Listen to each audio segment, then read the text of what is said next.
జగిత్యాల పట్టణ నియోజకవర్గ ప్రజలందరికీ నమస్కారం. అదేవిధంగా ఈ సమావేశానికి విచ్చేసినటువంటి మీడియా సోదరులందరికీ కూడా హృదయపూర్వక ధన్యవాదాలు తెలియజేస్తా ఉన్నాను. జగిత్యాల నియోజకవర్గంలో కొందరి నాయకులు గారు సీనియర్ నాయకుల తీరు చూస్తుంటే హాస్యాస్పదంగా అనిపిస్తుంది. ఎందుకంటే మొన్నటికి మొన్న పట్టభద్రుల ఎమ్మెల్సీ గారు అయినటువంటి జీవన్ రెడ్డి అంకుల్ గారు గౌరవనీయులు ఒక కన్స్ట్రక్షన్ ఇల్లీగల్గా ఉంది జగిత్యాల పట్టణంలో అని కలెక్టర్ గారికి వెళ్ళి రిప్రజెంటేషన్ ఇవ్వడం జరిగింది. మరి ఇంత పెద్ద జనాభా ఉన్నటువంటి ఇన్ని వేల ఇల్లులు ఉన్నటువంటి జగిత్యాల పట్టణంలో ఆయనకు ఆ ఒక్క దగ్గరే ఇల్లీగల్గా కనిపించిందేమో. సరే, ఈరోజు వచ్చి అదే విషయాన్ని దాన్ని ఏమంటున్నారు, ఆయన ప్రెస్ మీట్ పెట్టి మళ్ళీ దాని గురించే, నేను ఒక్క కన్స్ట్రక్షన్ గురించి కాదు, నేను ఆ వార్డుకు సంబంధించిన కన్స్ట్రక్షన్ గురించి అన్నారు. 4వ వార్డులో మీరు సరే ఒక ఇల్లు గురించి కాదు, ఒక వ్యక్తిని టార్గెట్ చేసి కాదు, కంప్లీట్ వార్డు గురించి మీరు నిజంగా కంప్లైంట్ ఇచ్చినటువంటి అయితే మరి మున్సిపల్ ఆఫీస్ నుంచి నోటీస్ సంబంధిత ఒక వ్యక్తికి మాత్రమే ఎందుకు పోతుంది? ఒక వ్యక్తికి ఎందుకు పోతుంది? ఒక వ్యక్తిని టార్గెట్ చేస్తూ రాజకీయం చేయడం ఏంటి? రివెంజ్ పాలిటిక్స్ లాగా. మరి ఆ కన్స్ట్రక్షన్ ఎదురుగానే ఇంకో వర్గానికి చెందినటువంటి కన్స్ట్రక్షన్ జరుగుతుంది. మరి వాళ్ళ గురించి మీరేం మాట్లాడలేదు? అంటే ఒక వర్గానికి మాత్రమే కొమ్ము కాస్తున్నారా అంకుల్ జీవన్ రెడ్డి గారు? ఒక వర్గానికి మాత్రమే కొమ్ము కాసి మీరు ఈ విధమైనటువంటి రాజకీయాలు చేస్తున్నారా? మరి వాళ్ళకి ఎందుకు నోటీస్ పోలేదు? మీరు 4వ వార్డులో జరుగుతున్నటువంటి అన్ని అక్రమ కట్టడాల గురించి కంప్లైంట్ ఇచ్చినటువంటి అయితే మున్సిపల్ ఆఫీస్ నుంచి ఆ సంబంధిత ఆ వార్డులో జరిగిన అక్రమ కట్టడాలు అన్నింటికీ నోటీసులు పోవాలి. మరి కేవలం ఒక వ్యక్తికి మాత్రమే నోటీసులు పోవడం ఏంటి? అంటే మొగ్గు చూపేటటువంటి ఒక వర్గానికి కొమ్ము కాసేటటువంటి విధంగా మీ ప్రవర్తన ఉంది. ఇప్పుడు వచ్చి నేను అలా చేయలేదు, నేను అన్నిటి గురించి ఇచ్చాను అని అంటే అక్కడ కనిపిస్తుంది కదా నోటీసుల వ్యవహారం. ఇంకపోతే ఆయన ఇక్కడ గౌరవనీయమైనటువంటి ఎమ్మెల్యే గారు ఉన్నారు, వారేం చేస్తున్నారు? వీరు ఎమ్మెల్సీ గారు పోయి ఒకరి గురించి నోటీస్ ఇవ్వగానే ఈ ఎమ్మెల్యే గారు వెళ్ళి దాని గురించే అయ్యో మా కార్యకర్తకు అన్యాయం జరుగుతుంది, అయ్యో నా అనుచరుడికి అన్యాయం. సరే, కార్యకర్తలు కూడా కాదు, అనుచరుడు. కార్యకర్తల్ని పెద్ద పట్టించుకోరు, ఆయన కార్యకర్తలే చెప్తా ఉన్నారు. కానీ నేను ఎందుకు మాట్లాడాలి? వారి పార్టీ విషయం వారికి తెలుసు. వారి అనుచరుడికి అన్యాయం జరుగుతుంది, అయ్యో అని వెళ్ళిపోయినారు.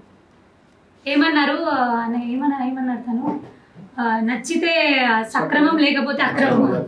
అసలు అది మీకు బాగా సూట్ అవుతుంది, బాగా మీకు సంబంధించి మీ పార్టీ కార్యకలాపాలకు సంబంధించైనా, మీరు అప్పుడు చేసినటువంటి మీ వ్యవహారాలకు సంబంధించైనా మీకు నచ్చితేనే సక్రమం లేకపోతే అక్రమం అనే విధంగా మీరు మాట్లాడిండ్రు సంజయ్ కుమార్ గారు. అది మీకు సూట్ అవుతుంది. వర్డ్ దయ్యాలు వేదాలు వల్లించినట్టు మీరు మాట్లాడడం నిజంగా చాలా నవ్వొచ్చే విషయం. మీరు హాస్యాస్పదంగా మాట్లాడిండ్రు. అది మీ అనుచరుడిని కాపాడుకోవడం కోసం ఇప్పుడు వెళ్ళి పరుగున వెళ్ళి కంప్లైంట్ ఇచ్చిండ్రా? మరి మీరు అక్రమ కట్టడాల గురించి మీరేం తీసుకున్నట్టు? మీరు కాపాడుతున్నారా వాళ్ళని?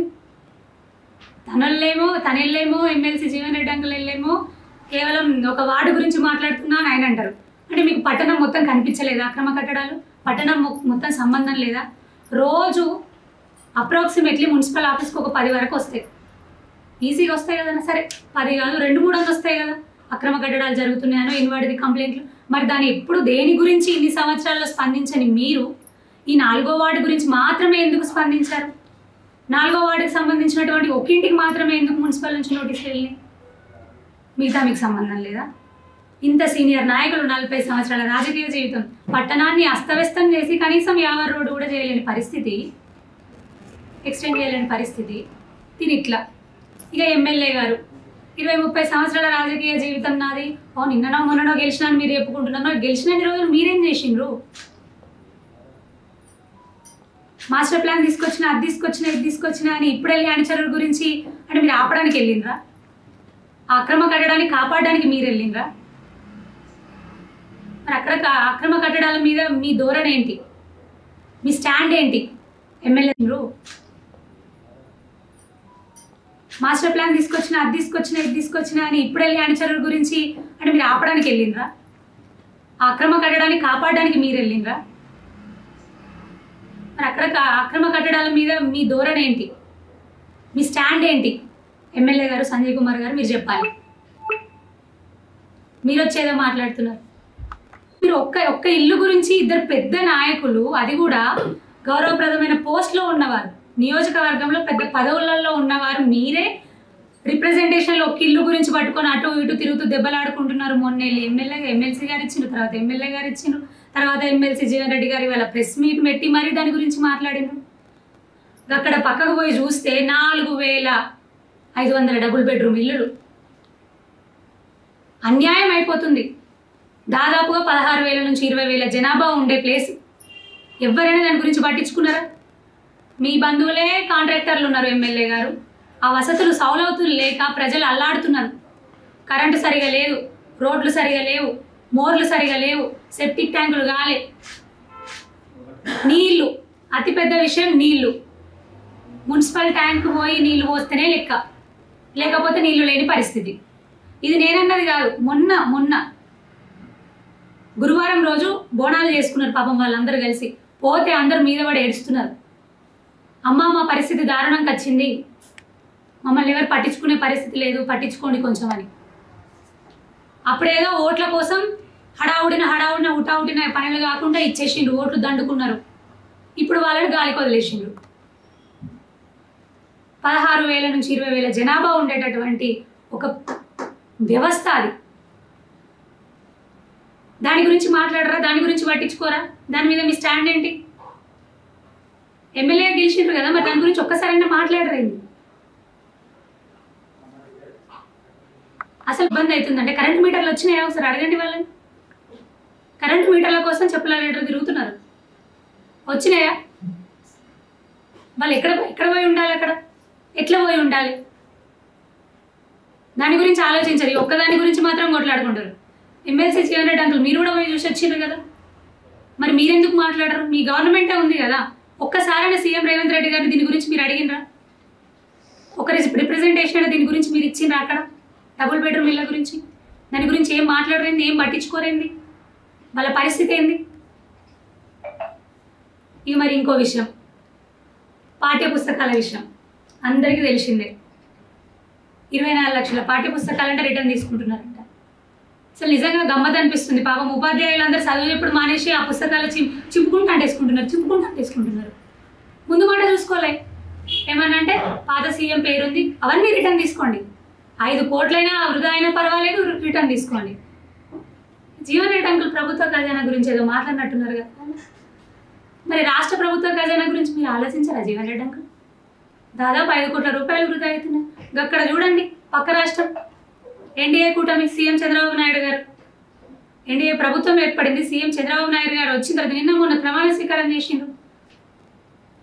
పాఠ్య పుస్తకాలు పాత సీఎం బొమ్మ ఉంది, పేరుందని చెప్పేసి వృధా చేయకండి, డబ్బు వృధా కావద్దు, పిల్లల భవిష్యత్తు మీద దెబ్బ పడుతుంది, ఏం కాదు పనిచేసేయండి అని చెప్పేసిండు. అది ఉదార స్వభావం అంటే. అది స్వభావం. ఆయనను చూసైనా బుద్ధి నేర్చుకోమనండి మీ రేవంత్ రెడ్డి గారిని, సీఎం గారిని. మీకు అట్లాంటివి కావాలి రాజకీయం. మీరు పట్టభద్రులు ఏం తెలిసే కదా. మరి పిల్లలకు పాపం పుస్తకాలు, వాళ్ళకి ఇప్పుడు వాళ్ళు ఎదురు చూడాల్సిన పరిస్థితి. ఇటు ఉపాధ్యాయులకి పని, అసలు పని మానేసి ఇంకో పని పెట్టిండు, చింపుడు అతికిచ్చుడు. ప్రభుత్వ ఖజానాకి గండి. ఇదా మీరు చేసేది? ఆ ప్రముఖ పత్రికలో చూసినాను, జగిత్యాల జిల్లా కంటే చిన్న జిల్లా, పెద్దపల్లి జిల్లా. అక్కడ మంత్రి గారు 700 కోట్ల రూపాయల కోకోకోలా కంపెనీని తీసుకొని వెళ్ళిపోయారు. మీరేం చేస్తున్నారు MLC Jeevan Reddy uncle? Senior నాయకులు కదా, మీ ప్రభుత్వం ఉంది కదా, రైతుల పక్షపాత అంటారు కదా మీరు. మన జిల్లాకి అసలు ఎందుకు రావడానికి, కోకోకోలా కంపెనీ రావడానికి అన్ని అర్హతలు ఉన్నాయి. మరీ ముఖ్యంగా అతిపెద్ద మ్యాంగో మార్కెట్ ఉంది. దానికి కావాల్సినటువంటి ముడి సరుకులన్నీ మన జిల్లాలో సమృద్ధిగా దొరుకుతాయి. మరి ఎందుకు అది మన దగ్గరికి ఎందుకు తీసుకురాలేకపోయినారు జీవన్ రెడ్డి అంకుల్ మీరు? కోకోకోలా కంపెనీని చిన్న జిల్లాకి తీసుకొని పోయినారు కదా వాళ్ళు. మీరు అది తీసుకొని వస్తే ఓ 2,000 మందికి ఉద్యోగాలు లభిస్తుండే కదా, నిరుద్యోగులకి. మన నియోజకవర్గం వాళ్ళకి ఉద్యోగాలు లభిస్తుండే కదా, యువకులకి, యువకులు ఇద్దరు. ఇటు రైతులకు లాభం జరుగుతుండే, ఇటు యువకులకు, నిరుద్యోగులకి ఉద్యోగాలు వస్తుండే. అన్ని రకాలుగా మంచిగా ఉంటుండే కదా. మీరు ఎందుకు ఆలోచించలేదు? మీకు ఎందుకు అంటే ఆలోచన రాకనా లేకపోతే చేయగనా? మరి మీ సీనియారిటీ ఏమైంది? ఇవన్నింటి గురించి పట్టించుకోవడానికి మీకు లేదు, కానీ ఒక్క ఇల్లు గురించి ప్రెస్ మీట్లు పెట్టడం, పర్సనల్గా వెళ్ళి కలెక్టర్ను కలవడం. జీవన్ రెడ్డి అంకుల్ గారు, మీరు ఆలోచించాలి. పరిశ్రమలు తీసుకొస్తే అసలు ఒక పరిశ్రమ అనేది ఉందా జగిత్యాల? ఇంత సీనియర్ నాయకులం అని మీరందరూ చెప్పుకుంటా ఉన్నారు. ఇటు ఎమ్మెల్సీ గారు, ఇటు ఎమ్మెల్యే, ఇటు రైతులకు లాభం జరుగుతుండే, ఇటు యువతి యువకులకు, నిరుద్యోగులకి ఉద్యోగాలు వస్తుండే, అన్ని రకాలుగా మంచిగా ఉంటుండే కదా. మీరు ఎందుకు ఆలోచించలేదు? మీకు ఎందుకు అంటే ఆలోచన రాకనా లేకపోతే చేయకనా? మరి మీ సీనియారిటీ ఏమైంది? ఇవన్నింటి గురించి పట్టించుకోవడానికి మీకు లేదు, కానీ ఒక్క ఇల్లు గురించి ప్రెస్ మీట్లు పెట్టడం, పర్సనల్గా వెళ్ళి కలెక్టర్ను కలవడం. జీవన్ రెడ్డి అంకుల్ గారు, మీరు ఆలోచించాలి.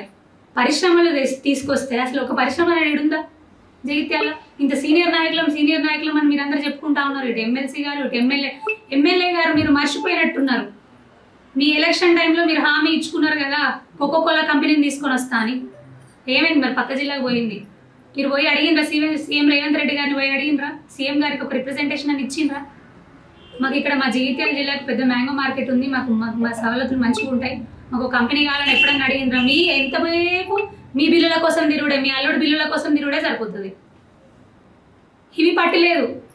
అందుకని జగిత్యాల నియోజకవర్గ ప్రజలను దయచేసి ఒకసారి ఆలోచించండి. నిజంగా ఓట్ల కోసం రాజకీయాలు చేస్తున్నారే తప్ప అసలైతే ప్రజలకు ఏం కావాలి, ప్రజల అవసరాలు ఏమున్నాయి, ప్రజల కష్టసుఖాలు ఏంటని వీళ్ళు ఆలోచించట్లేదు. ఎంతసేపు సీనియారిటీ అని చెప్పుకుంటూనే పోతున్నారు తప్ప సిన్సియర్గా ప్రజల కోసం, ప్రజల అవసరాల కోసం మాట్లాడదాము, కొట్లాడదాము, ఏదైనా తీసుకొని వద్దామని మాత్రం ఆలోచన చేయట్లేదు. నిన్నగాక మొన్న గెలిచినటువంటి చంద్రబాబు నాయుడు 5 హామీల మీద సంతకాలు చేసిండు ఏంటని. ఏమైనా ఈ 6 గ్యారంటీలు ఏమైనా? ఈ తెలంగాణ రాష్ట్రంలో 6 గ్యారంటీలు ఏమైనా? జీవన్ ప్రభుత్వం ఉంది, కనీసం ఇప్పుడైనా కొంచెం ప్రజల గురించి ఆలోచించండి. ప్రజలకు ఏమైనా చేద్దామని ఆలోచించండి. చాలా సమస్యలు ఉన్నాయి లోకల్గా. ఇటు డబుల్ బెడ్రూమ్ సమస్య కానివ్వండి, ఇంకా బేసిక్ అమ్యూనిటీస్, కనీస వసతుల సౌకర్యాలు కానివ్వండి. జగిత్యాల పట్టణమైనా, ఇటు సారంగపూర్ మండలంలో ఉన్నాయి, బీర్పూర్ మండలంలో ఉన్నాయి. బీర్పూర్ మండలంలో సాగునీటి సమస్యలు చాలా ఉన్నాయి, వాటి గురించి ఆలోచించండి. ఇటు రాయకల్ మండలం ఉంది, రాయకల్ టౌన్ ఉంది, చాలా సమస్యలు ఉన్నాయి. దాని మీద ఫోకస్ చేయండి, మాట్లాడండి, ఆలోచించండి. ఫండ్స్ తీసుకురండి జగిత్యాల నియోజకవర్గానికి పెద్ద ఎత్తున. దయచేసి జగిత్యాల నియోజకవర్గ ప్రజలందరినీ కూడా ఇదంతా కూడా గమనించండి. ఎందుకంటే ప్రజలందరూ చూస్తూనే ఉంటారు, ప్రజలందరూ కూడా విజ్ఞానవంతులు, ఇదంతా కూడా ఆలోచిస్తారు. ఈ ఇద్దరు నాయకులకు ఒకటే చెప్తా ఉన్నాను, ఓట్లు దండుకునే రాజకీయాలు మానేసి ప్రజల కోసం, ప్రజల సౌకర్యాల కోసం, ప్రజల మంచి కోసం, సంక్షేమం కోసం ఆలోచించండి అని వాళ్ళు ఒక్కటే నేను కోరుకుంటా ఉన్నాను.